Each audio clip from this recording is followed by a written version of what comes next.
Hai, Assalamualaikum warahmatullahi wabarakatuh. Masih bersama saya di kelas online office application.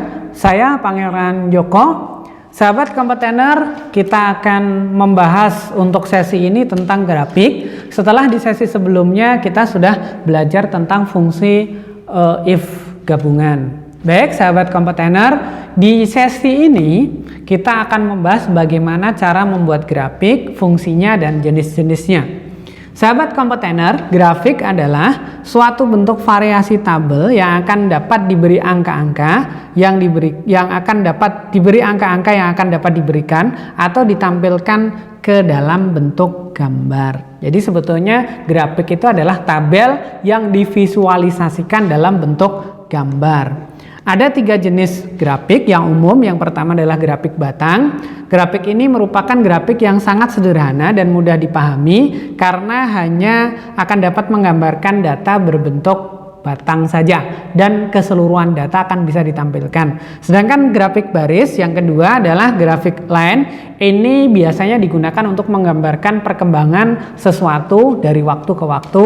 Kemudian yang ketiga adalah grafik lingkaran. Ini adalah data statistik yang biasanya membandingkan satu jawaban dengan jawaban yang lain secara prosentase. Nah, sahabat kompetener, selanjutnya kita akan mempraktekkan bagaimana cara membuat grafik. Ikuti terus pembelajaran ini dan jangan lupa untuk terus mencoba dan mengikuti file yang sudah disiapkan. Sahabat kompetener, di sini kita punya 3 tabel ya. Satu tabel ini nanti akan kita pakai untuk menggunakan atau membuat grafik batang.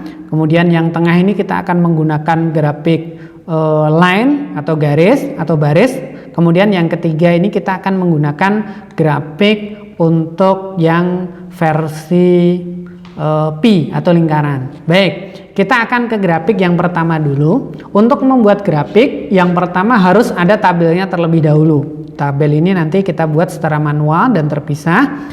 Setelah tabel sudah ada, cara membuat grafik sangat sederhana sahabat sekalian. Kita tinggal memblok seluruh tabel. Kemudian di sini ada fungsi insert. Kemudian kita tinggal pilih kolom, ini kelompok kolom, line ini kelompok line, dan P ini untuk kelompok lingkaran. Karena untuk yang pertama kita akan membuat kolom, kita pilih yang kolom. Kemudian bagian mana yang kita pilih, ini menyesuaikan selera saja. Sebagai contoh saya akan mengambil 3D kolom yang ini. Nah, sahabat, grafik otomatis sudah langsung terbentuk dengan keterangan-keterangan yang diperlukan. Nah, pada saat pertama muncul grafik, tampilannya akan seperti ini, tetapi kita bisa memodifikasi grafik dengan menambahkan judul atau keterangan yang lain dengan cara kita memilih layout yang ada di sini. Ya, ini ada banyak pilihan layout. Misalnya saya memilih yang ini. Nah, saya tinggal menambahkan judul di sini.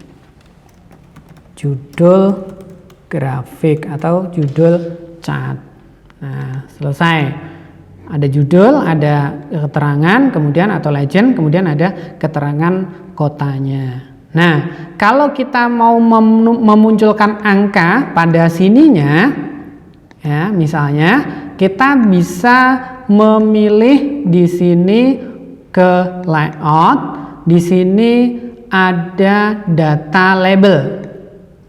Ya, kemudian kita pilih more data label option.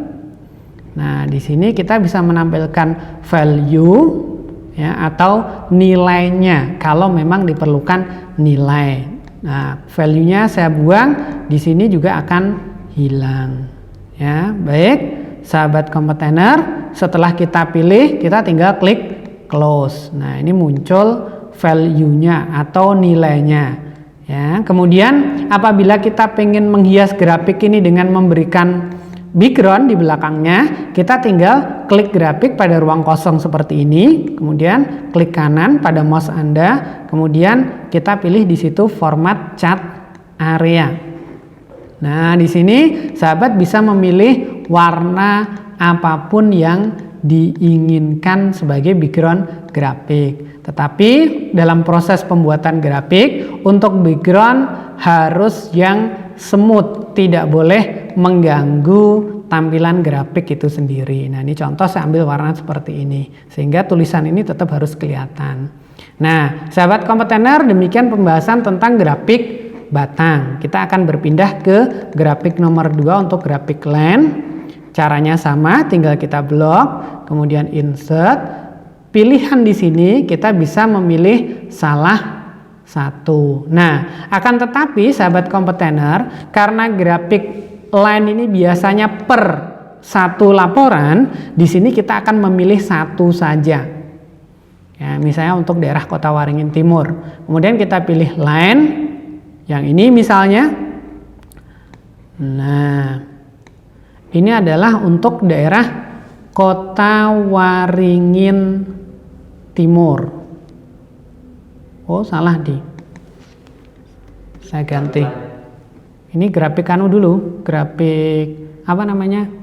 Pi dulu. Salah ya. Baik, setelah kita tadi membahas grafik batang, sekarang kita akan ke grafik pi. Ya, grafik pi atau grafik lingkaran. Caranya sama, kita blok. Ya, kemudian insert, kemudian di sini kita pilih P, kita ambil salah satu. Saya ambil contoh misalnya yang 3D P ini, saya klik. Nah, sahabat sekalian, di sini otomatis muncul datanya, data yang positif saja, atau PDP saja, atau ODP saja, atau yang sembuh saja, atau per kabupaten saja. Jika grafik batang bisa memunculkan semuanya, maka grafik P atau lingkaran hanya akan memunculkan satu item dalam bentuk perbandingan. Ya, ini contohnya yang positif antar kabupaten. Bagaimana kalau kita pengen merubah datanya hanya di kabupaten tertentu saja? Nah, fungsinya ada di sini. Nah, di sini kita bisa melakukan misalnya dari entrian positif menjadi per kabupaten. Kita tinggal men-switch row atau kolom di sini. Nah, dia akan berpindah ke sini. Kalau pengen kembali ke sini, tinggal kembali ke sebelah sini. Tetapi sahabat kompetitor, untuk perpindahan ini hanya berlaku sebelum kita edit urutannya. Jika urutannya sudah diedit, fungsi switch atau kolom akan hilang. Sebagai contoh, untuk yang akan saya tampilkan misalnya Kota Waringin Barat. Nah, yang tampil di grafik ini hanya data yang paling atas. Sehingga misalnya kita pengen Kota Waringin Barat yang muncul di atas, kita tinggal naik ke atas. Nah, di sini sekarang muncul Kota Waringin Barat. Nah, tetapi fungsi switch atau kolom row atau kolomnya akan hilang secara otomatis. Oke, jika sudah, kalau untuk grafik P biasanya yang dimunculkan di sini adalah prosentase. Untuk memunculkan prosentasenya, kita bisa langsung memilih di cut layout di sini. Nah, ini sudah muncul prosentasenya. Sahabat, ini 9% untuk yang sembuh, untuk yang positif 41% dan seterusnya. Baik, sahabat kompetitor, jika pengen memberi warna, caranya sama dengan grafik batang. Sekarang kita akan membahas grafik tanggal. Karena grafik tanggal ini, grafik line maksud saya, ini hanya bisa menampilkan perkembangan satu item di satu daerah, maka sebagai contoh di sini saya akan memilih satu saja untuk Kota Waringin Timur, tanggal 10, tanggal 11, tanggal 12 dan tanggal 13. Caranya kita blok hanya sampai Kota Waringin Timur saja. Kemudian caranya sama, pilih insert, kemudian di sini ada line, kita pilih salah satu. Nah, misalnya seperti ini. Nah, sahabat kompetitor, nah misalnya seperti ini. Jadi di Kota Waringin Timur tanggal 10 sampai 11 tidak ada perkembangan, tanggal 12 terjadi kenaikan sebesar 2 baris, tanggal 13 terjadi kenaikan agak tinggi sampai ke 4 baris. Nah, fungsi grafik P adalah untuk melihat grafik ada kenaikan atau penurunan. Baik, sahabat kompetitor, dari materi 1 sampai materi grafik sudah kita bahas. Jangan lupa untuk terus belajar dan berlatih dengan latihan-latihan yang sudah ada, dan terus tambah ilmu Anda dengan cara browsing ataupun mencari latihan-latihan secara mandiri. Terima kasih, saya Pangeran Joko. Di sesi berikutnya kita akan masuk ke bagaimana cara membuat sebuah file presentasi dan bagaimana cara menampilkannya pada sebuah slide presentasi. Saya Pangeran Joko, sekali lagi terima kasih. Wassalamualaikum warahmatullahi wabarakatuh.